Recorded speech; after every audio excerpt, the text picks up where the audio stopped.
Pledge allegiance to the flag The United States of America, to to the the republic republic for which it stands, one nation, under God, indivisible, liberty and justice.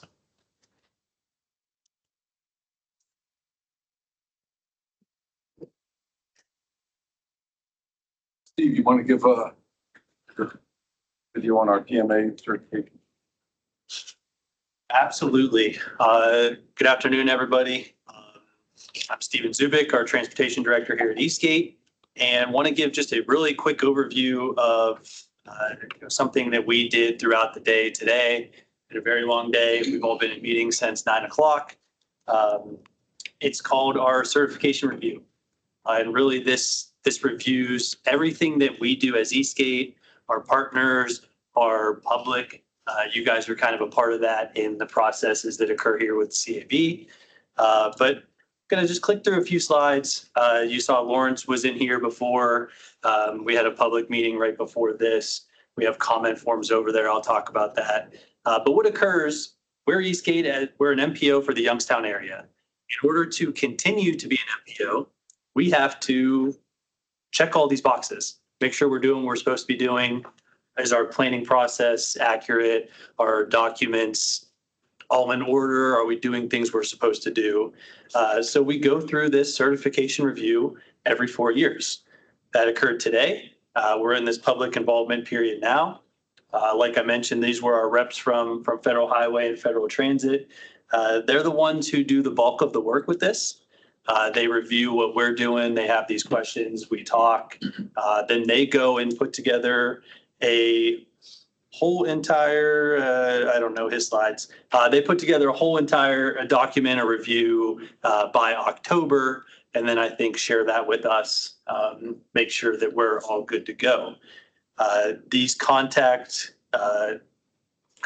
information on here, email address, if you want to send a letter. Like I said, we have comment forms here. These are comments about us, about Eastgate. Are we doing things properly? Do you guys think we can do things better? Any and all comments will be addressed by them in this final document that will be issued by October 14th.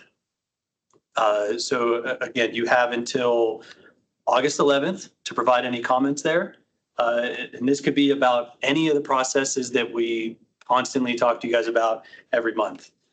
Maybe Stephanie slips up and says something when she's talking about environmental, and you guys have I'm joking, positive comments. I hope we do things well.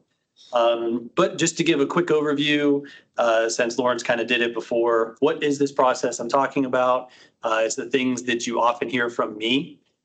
Justin talks about the MTP, the development that went into that a lot. But what is this process? Kind of what needs to be certified? What allows us to be an MPO? It's these handful of documents right here.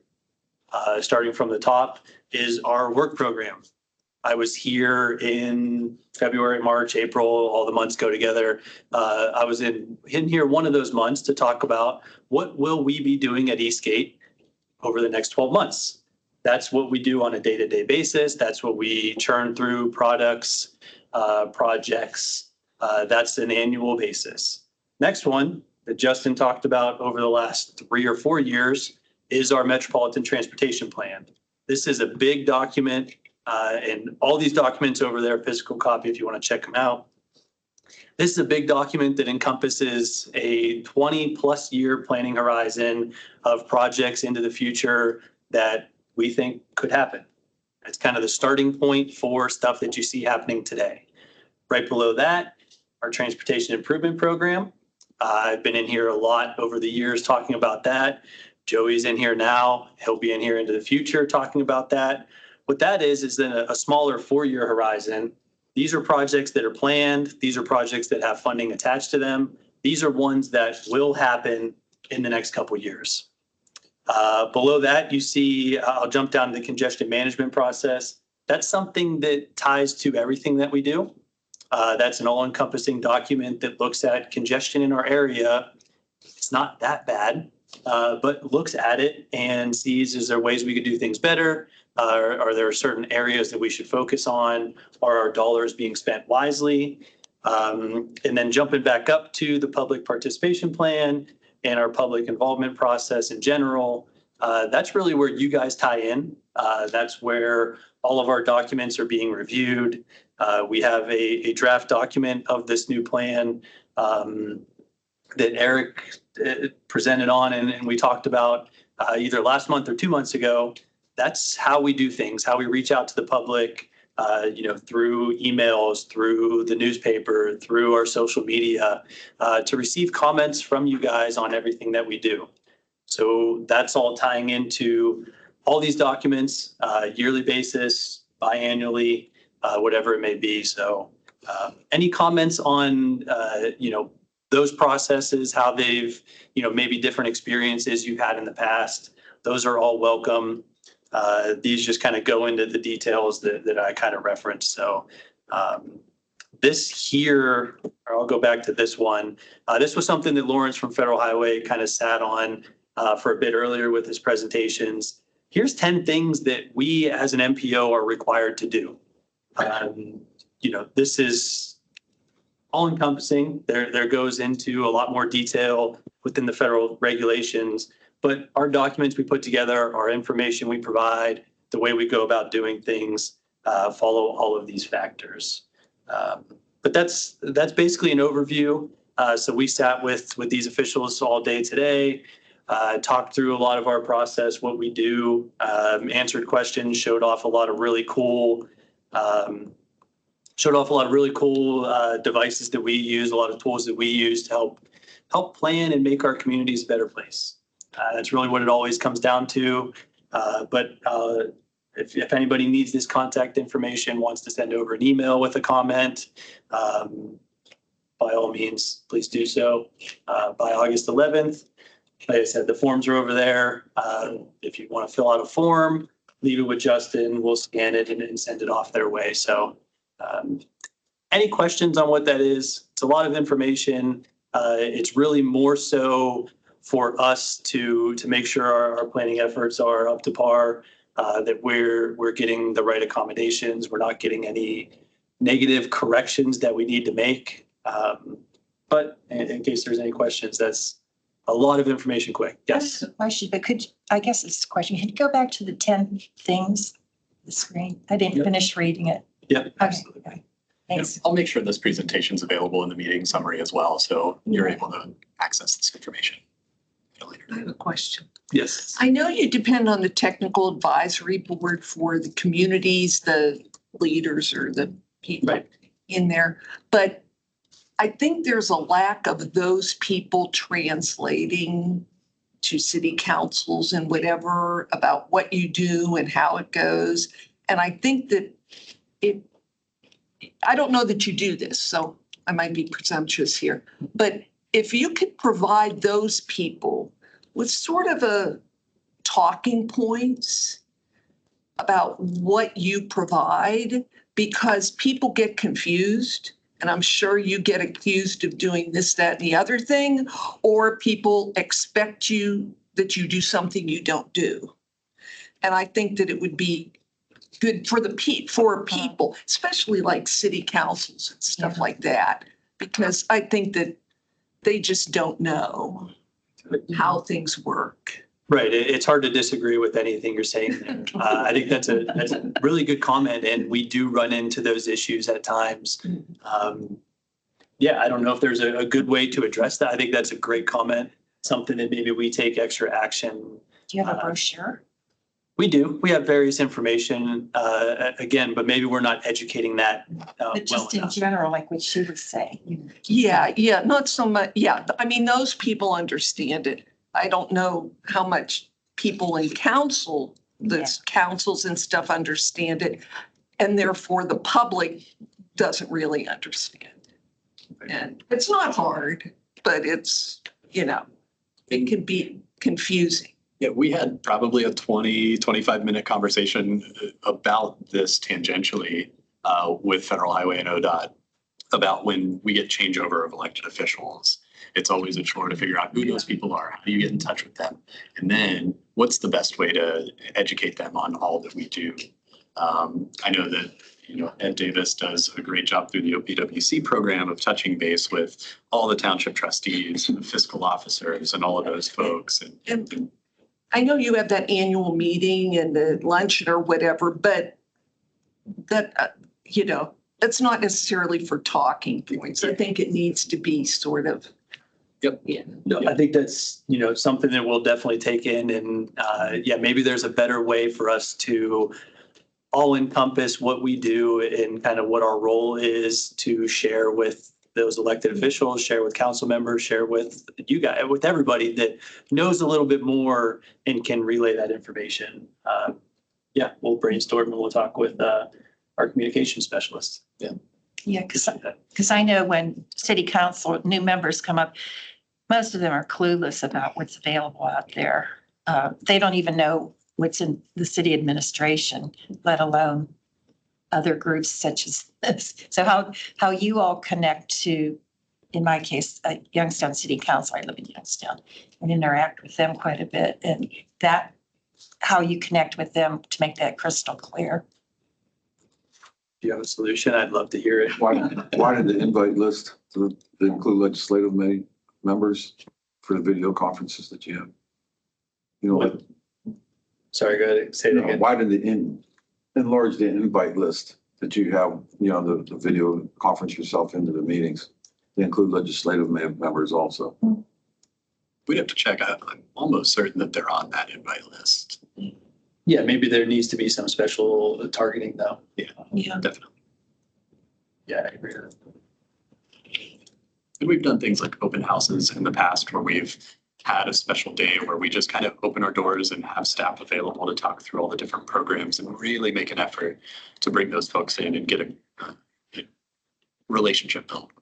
I mean, when new officials come in, it's usually in January 1st. And if there were even a physical packet, this might sound crazy, but I don't know that whether they get, if Greg were here, could tell us, if they get instructions or they do anything, but it could be included in there that they physically see it as a part of their job, that they do that.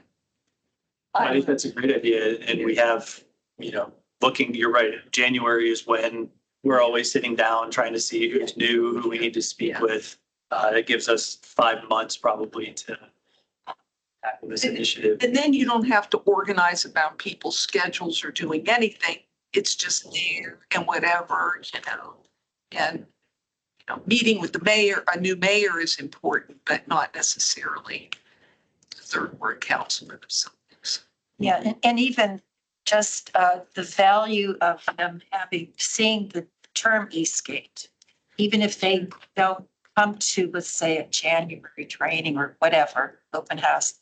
But I think any leadership training you go to, they talk about planting an idea. Sometimes it can take 15 times or ways of introducing something new before it sinks in. So even just having that term in front of them at some point, even if they don't fully register what it means, the exposure of your name of your organization is valuable. Yeah. I agree. If I may. Yes, who was that on? Is that you, Phil? Yes. Yeah, go ahead. Trumbull County has Council of Governments, and the president of the Council of Governments, Deidre from Village of Cortland, is the vice president. We have 19 entities that meet on a regular basis. The main meetings quarterly. In 2 weeks, we have Lake to River coming in to talk to the members. I don't have a speaker yet for October, if you wish.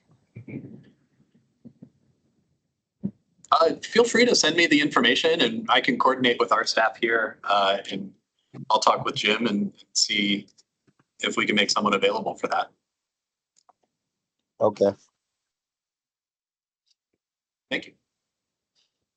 Any other comments? Thank you. All right, thank you, Stan. Absolutely. Next, we have Stephanie Dyer. It's been a while. About some of our area's environmental projects. The biggest one, as we've been following, at least for the past 21 years that I've been here, has been the Mahoning River and restoring it to an extent where it's free flowing and gets out of its impaired status to the best that it can at the moment. So I wanted to bring everybody up to speed on where we're at with the dam removal projects. And if you have any questions, please, by all means, let me know, whether it's about the process or about the funding, how we're doing it here in the Valley. I'd be happy to answer those. So, as you know, and I found this really cool picture, and it really describes our Youngstown region and how we're like the belt buckle of the Rust Belt. And I like it because you always have Pittsburgh and you have Cleveland, but smack dab in the middle is Youngstown. And I think we kind of get lost in that history of knowing how important we were during those steelmaking times. But another thing to remember is we're pretty significant when it comes to the Ohio River. We're a headwater watershed. So imagine all the stuff that we do up here in our area, whether it is in Becerra Township or if it's in Poland Township, what have you, Mahoning, Trumbull County, it's going to flow to the Ohio River at some point. So what we do here affects the Ohio River. Our Mahoning River is impaired for its warm water habitat aquatic life use designation, and that is all based on the types of fish, typical fish that we would see in our streams and the bugs that we want to see here in the streams. And all that is based on Ohio EPA water quality standards. So they have everything down to a T as far as like what species they look for to indicate warm water, cold water habitats. So our impairments in the Mahoning River right now are mainly due to flow modifications. What I mean by that is that it's not a free flowing river. We have those impoundments. And in fact, we still have 7 of them right now. We do continue to have legacy pollutants, which are those PCBs, heavy metals, and PAHs, so those polychlorinated biphenyls. And I'm not going to go into the technical term of all that, but it's pretty bad stuff. So those are the ones that when you used to see the pictures of the 3-eyed fish back in the early 2000s when the Corps was doing this, that was what was affecting the fish. So you had those lesions, you had tumors. And so since that time, the Mahoning River has been improving itself. However, what's preventing it from getting to attainment of that warm water are those is that impoundment. So once we start getting rid of these impoundments and having a free flowing stream, you're going to see those species, whether it's the fish or the bugs, migrate up and down the stream. You're going to have more diversity in your areas. You're going to have a healthier population because we're going in and removing some of those legacy contaminants in the sediment, as well as you're going to allow the river to do what it naturally does with sediment, and that is to deposit it where it may. Whereas right now, it's still stationed behind the dam.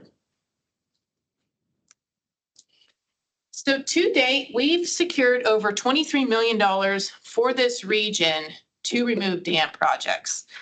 So it's amazing to see how expensive a dam removal project is compared to building a road or building a bridge. We're talking millions of dollars, $3 million to remove a dam. So these little pie pieces are pretty much all the funding sources that we have used or have received thus far. So you can see the biggest portion of it is coming from the Ohio EPA's Water Resource Restoration Sponsorship Program.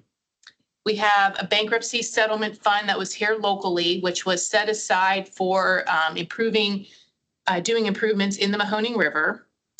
ODNR was kind enough to set aside $1.5 million of their fiscal year 20 budget to go towards our Mahoning River. And then H2 Ohio funds we tapped into, Clean Ohio. And the next biggest one is that Monsanto PCB settlement. So this is a company that's not even in our area. But because the state of Ohio settled with this corporation, Monsanto, they hold this settlement where at the PCB board discretion, they can distribute these settlement funds as long as you prove that your water quality is impaired because of PCBs. And so have it, we do. So we were very fortunate to receive $5 million from that.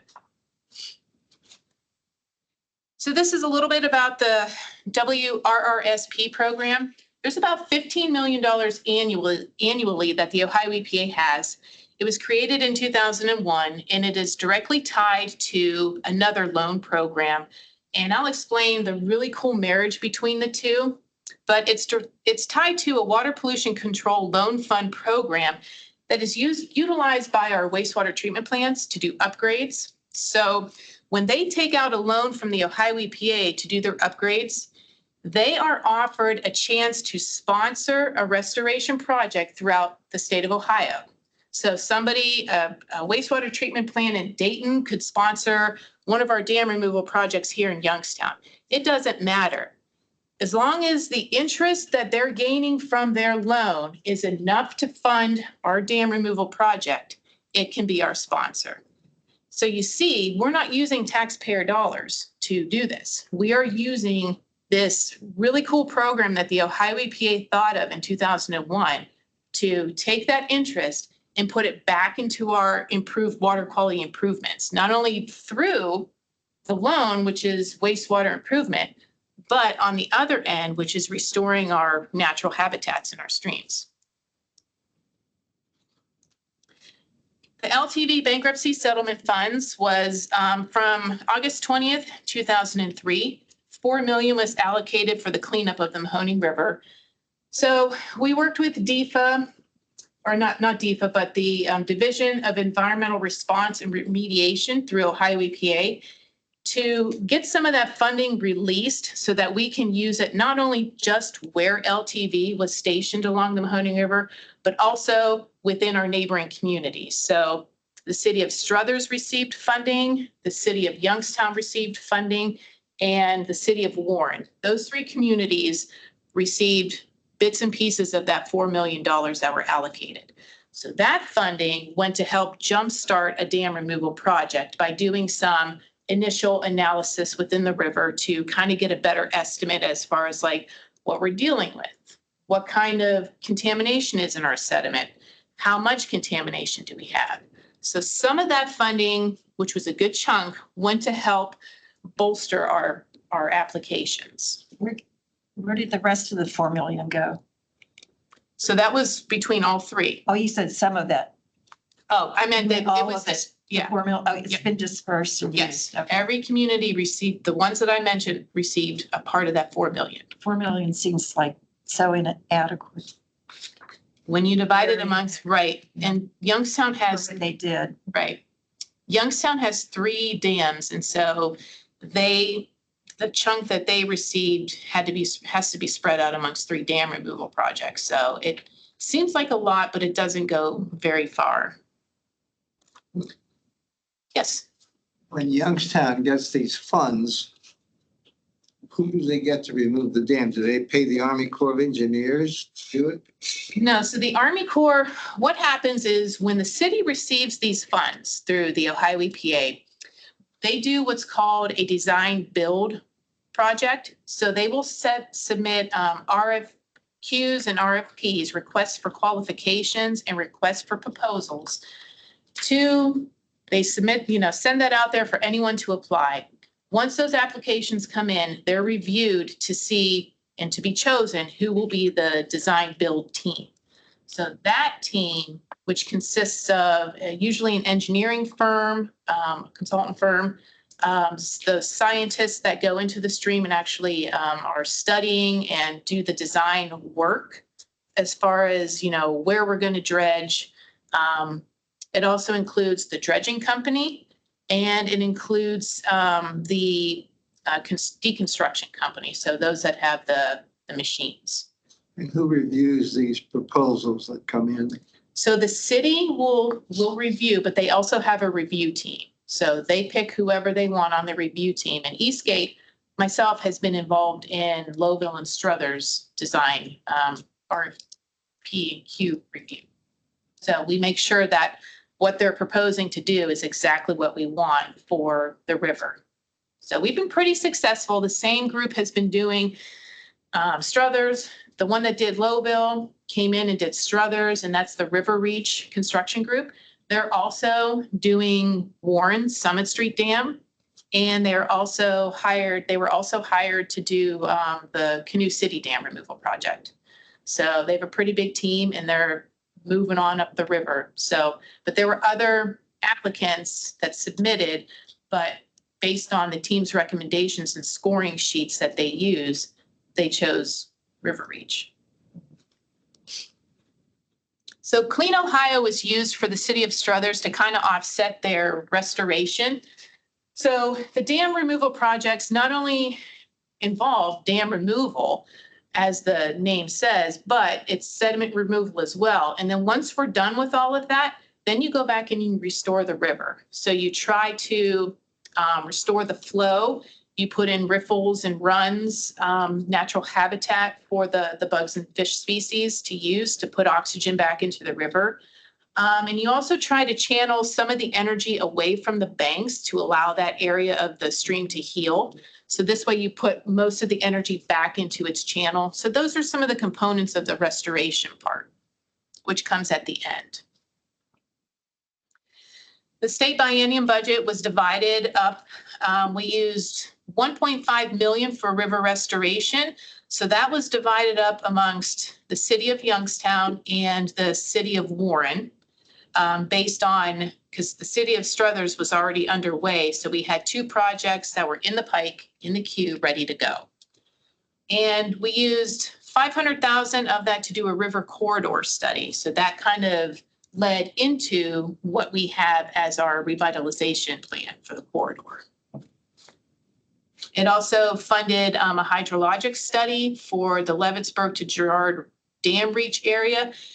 And what that did was it gives communities as well as McDonald-Steel and Cleveland Cliffs an idea of what the river would look like, what it looks like now, levels, and what it'll look like post dam removal. So this way they have an idea and we can work with them to modify their intakes. This is the Monsanto settlement.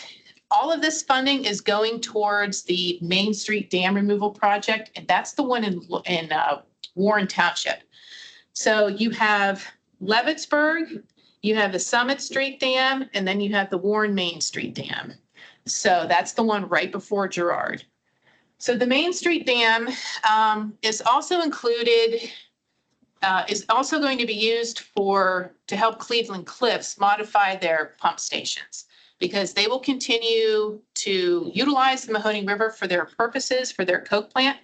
We're not in the business to put anybody out of business. So we want to work with our communities and our businesses to make sure that what we're doing here environmentally won't hurt them in the long run. So some of this $5 million is going to help them modify, not create new pumps, but to modify their existing infrastructure so that they can continue to draw water from that level that the river will draw down to. Another part will go towards the Army Corps of Engineers feasibility study that we're working with. So that 263,275 is our non-federal share to fund this feasibility study. So we're working with the Army Corps under their Section 206 Aquatic Resource Restoration program to determine what the best way or approach is to the Girard Dam. We know that McDonald-Steel no longer is in operation, but there still is a pump station there. So we need to start working with potential landowners as far as, are you going to use that pump? It's the same thing that we did with the Main Street Dam, not just with Cleveland Cliffs, but on the other side, the Port Authority. Port Total. Yep, gave Kimberly-Clark. They are utilizing one of those pumps from the river. So we have to make sure that our water level will continue to supply water to them. So And through our studies that we have done, that we provided Kimberly-Clark, their engineers looked at it and they were pretty good with what they saw. Our funding breakdown. So this is the cool part about, like I said, the sponsorship. Lowville received 2.3, about 2.4 million. Their sponsor was the city of Canton. So they had a wastewater project that they got a loan for. And because they chose to sponsor a restoration project, their loan payback was, let's say like their interest rate was lowered on their end. So the city of Struthers, we have Akron. Youngstown has the city of Elyria. And city of Warren has the Northeast Ohio Regional Sewer District, which is a pretty large district out of Cleveland. So you can see that we have a Great Lakes tributary area, Cleveland, who is sponsoring somebody down here, our community that drains to the Ohio. So you can see that the boundaries aren't mattering. We're just all wanting to work together for the benefit of water quality and probably to get our loans reduced a little bit, which is okay with me. Trumbull County Metro Parks for the Canoe City Dam. City of Akron is sponsoring them. And there's us, Eastgate, $5 million from the settlement. So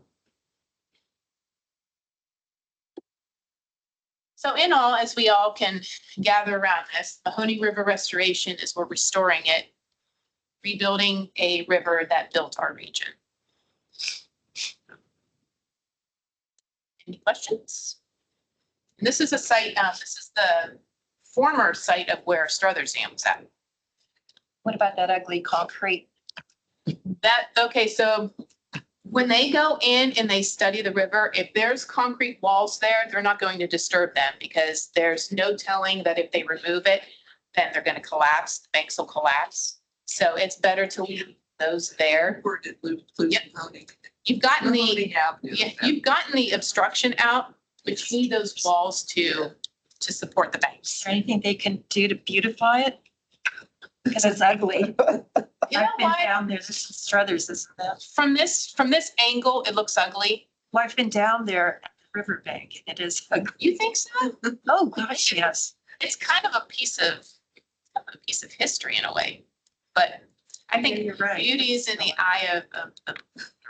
But yeah, I mean, they may have somebody come and do some art, but I will say the only waterfall you'll see is from the outfall from the city of Struthers wastewater treatment plant when you're kayaking down to Lowville. So it's kind of neat, but A lot of those concrete structures probably,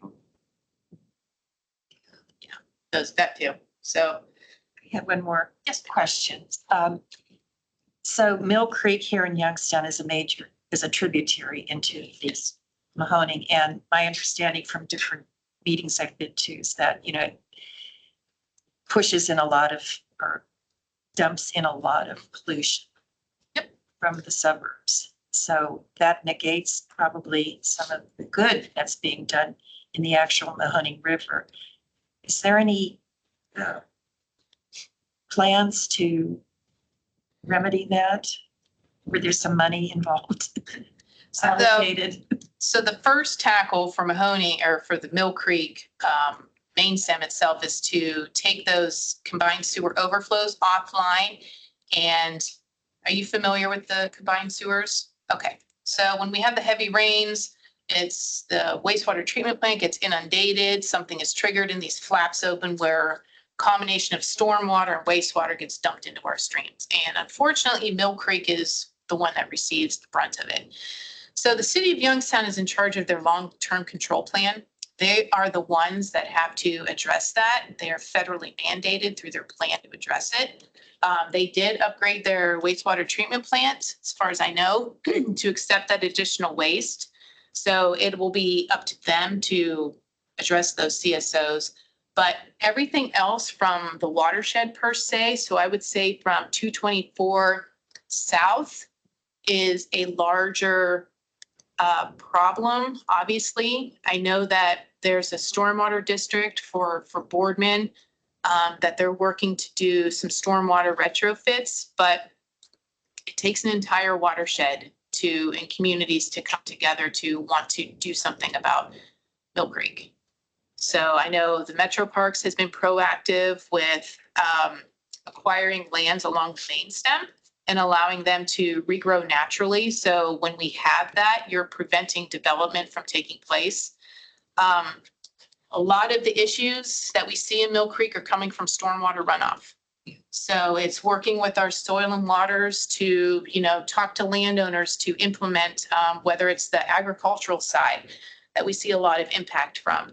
So we need folks to create incentives for the farmers to want to have buffers or to want to have grass water swales or to do some sort of conservation farming or manure storage so that those nutrients aren't getting into our streams. So while we're doing work down here in the main stem, we need to work, obviously, we agree, in the tributaries, but that's another big problem. And in terms of the funding aspect, another thing that Stephanie works really diligently on are what's called non-point source implementation strategic plans, formerly called just watershed plans, which is a document that once it's certified by Ohio EPA would qualify that area for 319 funding for various stream restoration projects, and maybe even some stormwater work too. Yes. Yeah. So we have to work with our communities to implement those plans. We have several of them right now. It is up to the communities. They're voluntary, they're not mandatory. It's up to the communities to implement those. And we've identified funding sources in those plans. We've identified potential projects that they've brought to us, or at least brought to whoever was doing those plans. So they have the tools, and the 319 grant program is perfect because it doesn't require a match, and that's through the Ohio EPA. It could be retrofits, stormwater, stream restoration. So, yes. This was very good. You answered questions I didn't even know Thank you. that I wanted. Summit Street, I don't think you've got much negative on that coming down, have you? Nope. Because I haven't wandered down there, but I have friends that are monitoring all the They time, just sending started. me pictures and stuff. And it looks great, so that's good. So let's talk about Leavittsburg. The question I have is they're complaining because the septic would smell. My question is why then that means right now they're polluting the river. So why isn't that the conversation? Your guess is as good as mine. I know that we had a sit-down conversation. IVP was with us. We had the Metro Parks. We had the health department here, and we talked about that. So we all were at the table, and we all know that that is going to happen. We know that your pipes are your illegal discharges are going to be exposed. And so we're all under the understanding that when that happens, there won't be violations issued because we are going to work, we as in the officials are going to work with the residents to extend their pipes so that they can continue to discharge in the river. Right now, it's a cesspool just right behind that dam. And that pool goes from Leavittsburg all the way to Newton Falls. It is a big pool.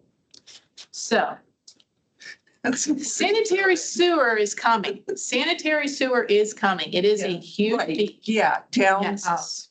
I don't know, I can't think of the name. Yeah, Meadowbrook. Yeah, yes, I've been on Meadowbrook.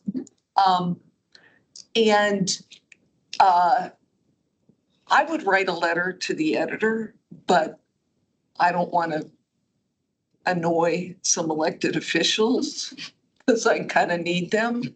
But maybe I can get somebody anonymously to do that.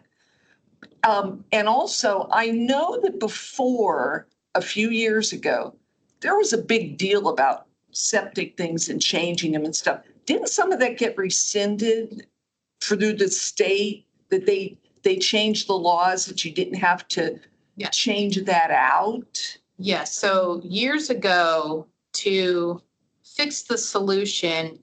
Anybody who needed to upgrade or replace their septic would not be required, was not allowed to do an off lot. I believe they had to do what looked like a bus put into the ground. It was the mound system. And they look like buses. I've seen them. They do, I think it's like the drip filtration through the ground and the soil filters the gray water. So those were the fixes. Then a couple years later, I'm assuming that it was becoming, I know it was astronomical costs because I know Mahoning County was allowing Band-Aid fixes because if the entire thing wasn't broken, they would allow you to fix what was broken as long as it, Now, Trumbull County was 100% replacement with these alternatives.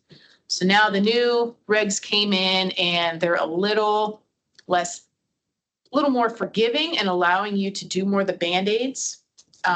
They now require you to pay for a permit. Receptacle owner has to have a permit and you have to show proof of pumpage every single year. So you have to supply that to the pumping. Yep, pumping to the health department. So it's part of their operation and maintenance plan. And if the Levittsburg Dam came down, would that help with the flooding up on Eagle Creek that they have all the time, or would it make no difference? No doubt. The flood, the river will drop. The river is slated to drop at least 6 feet. Yeah. At that point. So Yes. I don't understand the township trustees there. So I'm going to say that anybody, you can record this because they deal with that flooding all the time. And it's a problem. And polluting they were upset about it being recreation, but it's polluted. So why would you want to recreate? I mean, I don't understand When it. we attend the public meetings, the biggest things we hear are you have the pontooners, the people that pontoon on the boat. So that is not that was never a recreational lake. We have 3 of them upstream and you have Mosquito Creek that you can go to. Right. River is a river. It's not a lake. You Yes. created a man-made lake with that dam, a pool. Yeah. So the second thing is folks are afraid of what will be exposed when that water level drops. Yeah. So we're talking tires, we're talking trash, we're talking appliances, boats, you name it. You name it. So people's trash, illegal dumping Yes. is going to be exposed as well as their discharges. So just because you can't see the crap that is coming into the river doesn't mean it's not happening. It's just once that river bottom opens up, people are going to see it. And yeah, they don't want to deal with their own. It's there. And so we hear about how the ecosystem is great up there. We don't want to change. We like our dam. I don't know what the attachment to the dam is other than everything's fine. Everything's fine. They're afraid that the eagles are not going to come back. The herons are going to go away. The beavers will disappear. The otters, you name it. And I don't know of one eagle that is particular about an area that they fish. Dam or no dam. Right. They're going to be there. I mean, right? just the relieving the flooding would be, Yeah. I would think that you would want to. But they want sewer, which we understood from day one on October 1st, 2019. Are they when using we- this as leverage, or can we can't say that, baby? Okay. No, we won't I talk think about it's, so on October 1st, 2019, Joanne and myself, Joanne was in Justin's position. We went to a public meeting to educate them about dam removal. EPA was there, big public meeting in Levittsburg. Biggest thing I heard was, well, we want our sanitary sewer. Come to find out that I realized that was a consent decree area, but it's been over 20 years that they were promised sewer and it kept getting pushed back. So the next day we come back to work, we're on the phone with the Ohio EPA trying to figure out how can we get them the sewer that they need. We want them to have sewer. It's just that project, along with the dam removal project's timeline, are probably not going to mesh. Takes about 2 years timeline, 2.5 years, depending upon Mother Nature, to get a dam out. By that time, will sewer be in? Maybe not all of it, But Trumbull County Metro Parks owns that dam. They can do what they want with it. That's their application. That is their property. This is their decision. So, and I think it's a sad situation all around.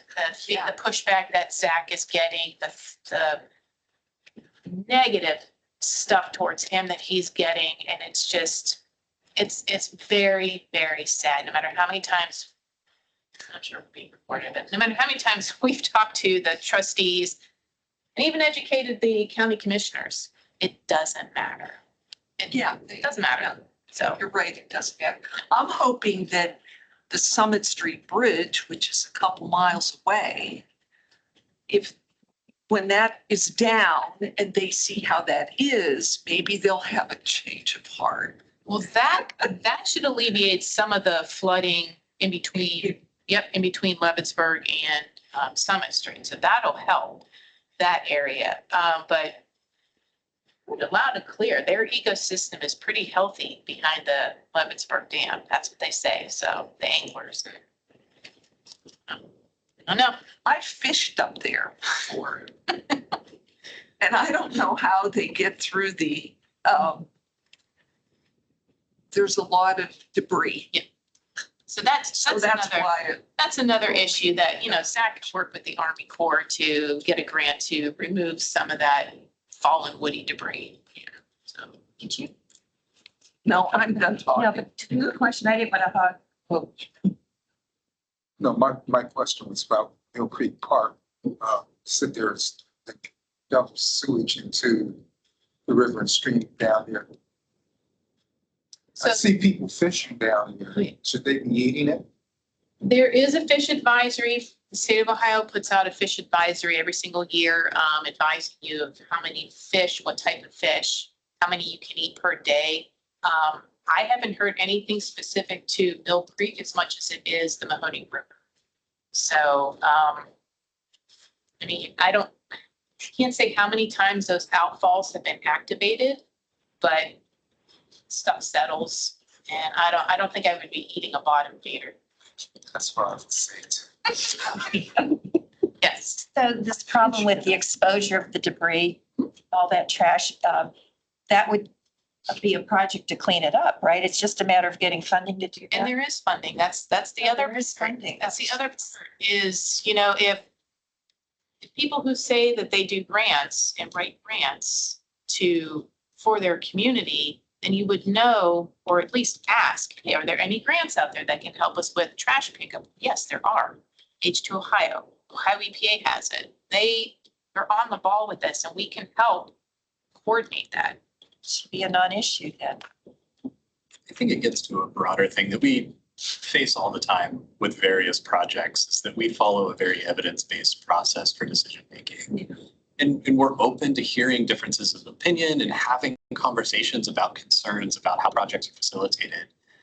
But when it comes down to final decisions, we're going to follow the evidence the same way that Ohio EPA does, the same way that any other state or government organization would. And it's when you start rejecting the evidence based on something that you can't substantiate that is where you start to run into an issue. I think that's a little bit of what has fallen out here in Leavittsburg. But, this obviously isn't our project. Like Stephanie said, it's the Metro Parks. And we're just kind of a partner supporting. Obviously, we're involved. But yeah, it comes down to, do you have the data to support what you're claiming? And that's how decisions are going to be made. I think this process is continuing despite some of the uproar that has occurred. Stephanie, is there any other dams looking to alleviate or remove in some of the creeks around this area? I know one time we were looking at Little Yankee Run. Yes, so, yes. Perfect timing. Perfect timing. Oh my God. So, there is, I wrote an IPSIS plan for Little Yankee Run, and that is a tributary to the Shenango. So that runs in just Stevens neighborhood in Hubbard. So it kind of divides the township and the city. It's right in the middle. Runs right behind Elwood Aluminum. So there is a dam there, and we have a willing entity, Elwood, that will work with us to remove the dam because they don't want it. So that is one hurdle that we don't have to cross. I've been talking with them for about a year and a half, keeping them in the loop, and they've been so supportive of this. That's a blessing in and of itself. So the reason why that dam was brought up was because years ago, the mayor of Hubbard approached us about flooding at the interchange of 80 and 62. And what Eastgate could do about it. Well, I was involved in the conversation, and on a water quality side from EPA funding, there's not true funding that'll support flooding issues to alleviate it. But what I did was I came back here to work and my wheels were spinning, like, how can we, let me see what's going on in the watershed. And that's when I saw the dam at Elwood. So I did a little research on that dam, found out that it is impairing that part of the creek. So we developed our NIPSIS plan with the idea of that being our priority project, was dam removal for that specific dam. Our plan was endorsed in December of last year. And so moving forward, I was looking at two funding sources. One was the WRRSP and the other one is H2 Ohio. So H2 Ohio is somewhat new to the Rivers Initiative.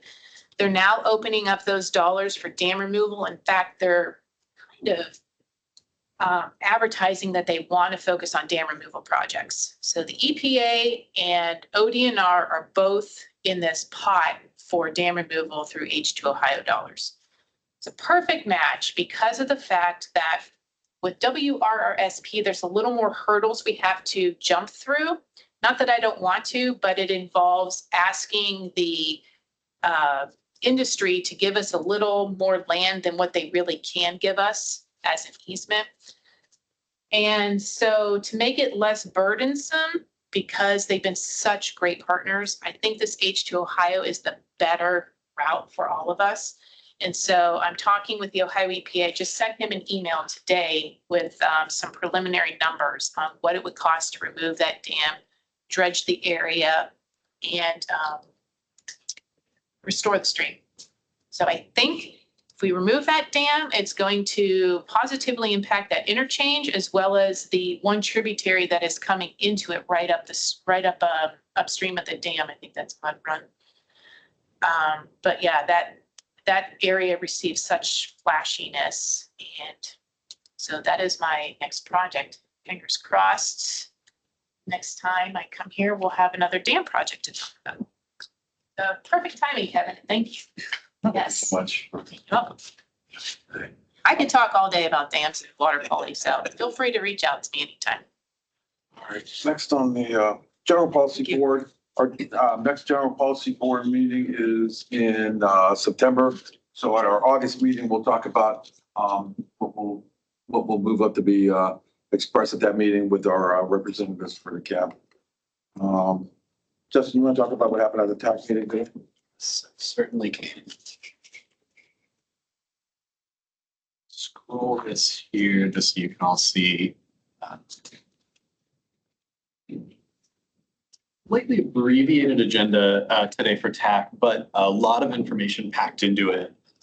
But we also had that presentation from Lawrence at our technical advisory committee meeting that Stephen gave a summary of, and I'll provide those slides again, the follow-up. But first up, Ed Davis from our office talked about the Ohio Public Works Commission program update in District 6 pre-application. So they're currently soliciting projects for round 39.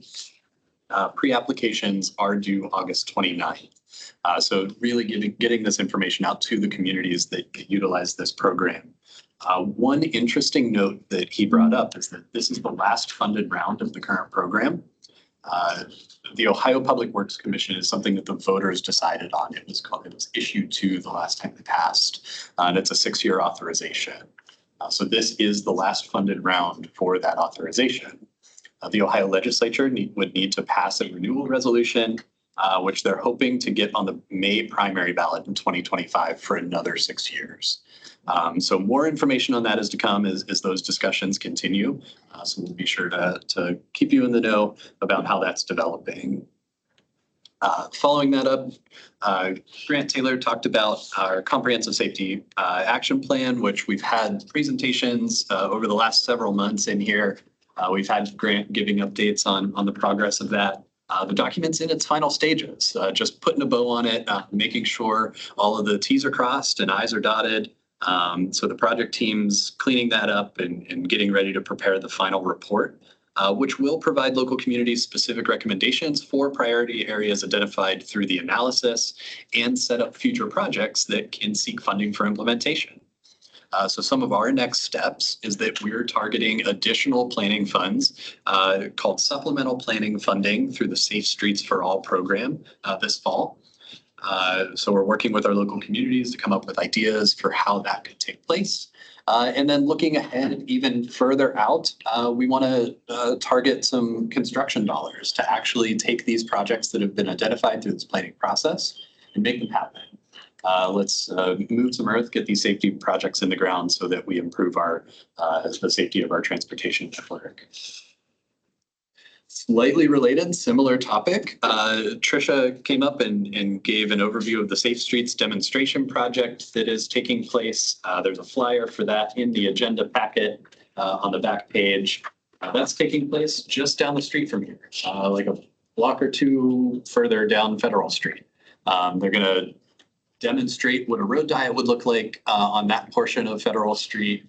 Have some vendors set up. It's going to coordinate with the Youngstown Flea. So there's going to be a lot of activity, a lot of things going on. Should be a great time. They have a creative crosswalk design that they're painting in the street that they'll kind of unveil. A lot of good effort went into that. And one is being planned for the city of Warren as well. Dates still to be determined and location, but as that comes together, be sure to make let you know when that's happening.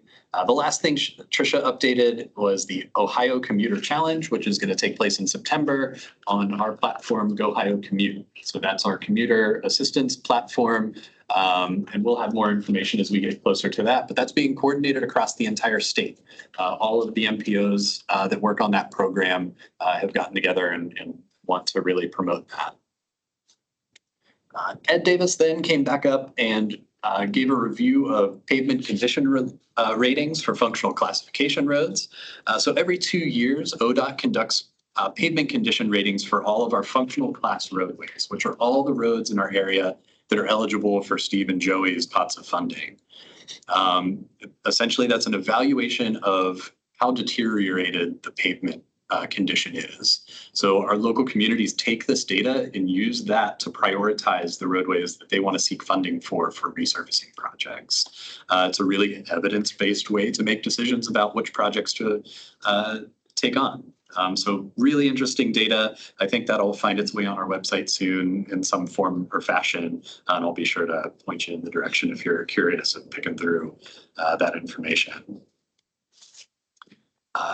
Myrna then came up and gave an overview of the fiscal year 2025 to 2029 Transit Development Program. That document is in its final report stage. It's over on the tables over there, and I'll also include a link to the document that's on our website in the meeting summary. This document is updated yearly, and it's in coordination with the regional transit entities, so WRTA for Mahoning County and also the transit administrator for Trumbull County. And it looks at route changes, funding coming into the region. It evaluates fare policies, ridership data, capital improvements, all of the things that kind of transit touches and how that coordinates with Federal Transit Authority, all the different funding and regulatory requirements for that. So certainly an interesting document that you're happy to review and let us know if you have any questions about. And then lastly, Joey gave an update on the fiscal year 2026 to 2029 TIP and STIP development. Just some important dates, and really this is mostly an internal thing for projects that are already funded that you've already taken a look at. And it essentially just goes through the end of this year and into the first half of next year, where we conduct project data and fiscal analysis for those projects to be incorporated into the statewide program. So this is kind of us passing those projects on to the state to say all of the due diligence is done and it is now in your hands to be able to carry those out and make the funding actually come into play. space. That kind of wraps everything up. So if anybody has any questions, I can help answer. If I didn't explain any of that, right? Feel free to. All right, we don't have any resolutions to review today.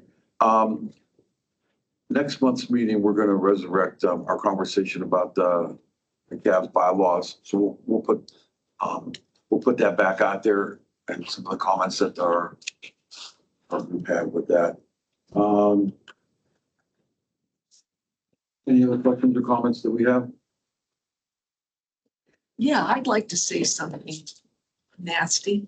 The same people who don't think that that Levisburg Dam should come down don't think there should be transit in Trumbull County, even though the figures prove otherwise, because that Youngstown to Warren route is the third highest route on this whole system, and it has record numbers right now. So facts don't matter with those people.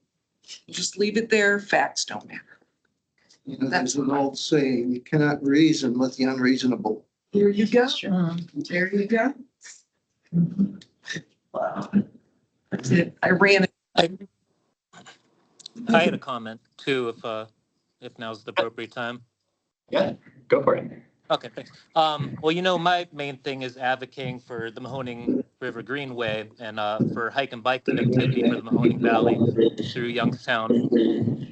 And second to that, I think someone needs to mute. There's an echo. AC just kicked off.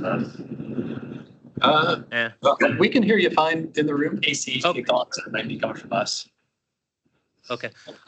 Well, just to keep it short, in downtown Youngstown, this road reworking project, obviously it's been a complete disaster for all of us businesses down here for the past couple of years. And obviously with the realty, it turned to tragedy. That was related to this whole project of them filling in the vaults. Like I said, my whole thing from the beginning is that we need other forms of transportation connectivity to Youngstown besides the automobile.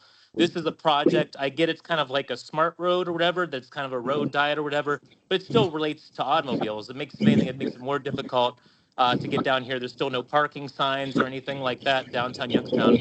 So I'm all for making it having smart roads, but when you have no other forms of connectivity, it makes it more difficult. And like I said, now this whole project has turned to tragedy with them rushing to fill in vaults and having people from halfway houses cutting pipes. And I realize it's not Eastgate's responsibility. I'm not sure exactly how the whole planning process went for that. I realize the street designs made a pretty picture, but there's a lot of complaints down here about the design itself for downtown. So I just want to at least raise those concerns that this whole project's been a waste and it's literally destroyed our business. And it's just been a really great tragedy. So I just wanted to at least bring that up. Yeah, definitely hear those concerns. I think one of the things that we see in terms of process for that project was there's different ways to facilitate a construction project. One of which is design build, where everything is kind of compacted into a tighter schedule because you don't have to go through multiple processes for selection, for procurement. And sometimes that's a necessity based on the funding source that you're utilizing, where you only have so many years to utilize the funding to make sure you're cutting a ribbon. And on something of this scale, it just kind of necessitated the design build process. And I think some of the concerns about how the design was put together are attributed to the selection of that as the procurement process. But certainly hear your concerns, and I know there's some groups talking about how we come out of this tragedy in a way that is helpful for those that have been most affected. So yeah, we haven't been a part of any of those follow-up conversations, but Jacob, I'm hoping that they've reached out to you and have at least touched base to let you know that those are coming. No one has reached out to us, and even on the city level, the communication's been pretty poor. But I appreciate it, Justin. Yeah, hopefully, if you hear anything of any discussions, please keep us in mind. I don't know if we'll hear from anyone else, but we've been kind of left out of this whole thing. But definitely want to be involved and hopefully move forward on this. Sure. Any other comments? All right, that we're gonna adjourn. Keep going first. Good work. Summer.